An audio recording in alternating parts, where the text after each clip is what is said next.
આજે હું એક એવા મિત્રની વાત કરવા જઈ રહી છું કે જે પહેલાં તમારી લાઈફમાં આવશે, તમારું ફ્રેન્ડ બનશે, પછી એમના રિલેશનશિપના જે પ્રોબ્લેમ હશે એ તમને સંભળાવશે, પછી એમના પાર્ટનરની ખૂબ બુરાઈ કરશે, પછી અચાનક જ એક દિવસ એવો હશે કે તમે એમને સમજાવતા હોય કે આ નથી બરાબર તમારા માટે આ તે, પછી એને અચાનક જ એનો પાર્ટનર સારો લાગવા મળશે અને એને એના પાર્ટનર પાસે જવું હશે.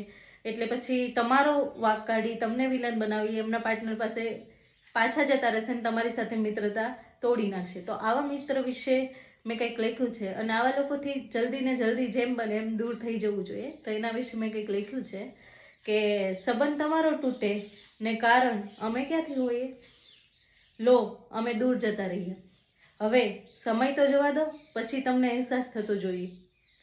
આંખો ખુલ્લી હતી ને કાન પણ ખુલ્લા હતા. શબ્દો તમારા સાથીના સંભળાવ્યા અમને, તમે રોઈ રોઈ અમને અજાણ્યા જ પાડી દીધા આ પરિસ્થિતિમાં. બાકી અમારે કોઈ સાથે શું લેવા દેવા હોય. હવે પાછું ભેળું થવા તમારા સાથીને વાંક કોઈકનો ને કોઈકનો તો કાઢવા જોઈએ. નામ અમારું ચડાવી દો, વાંધો નથી. નામ અમારું ચડાવી દો, વાંધો નથી. તમારા જેવા એકબીજા સાથે જોઈ. વનના પરમાર, કાઠિયાવાડી કોયલ.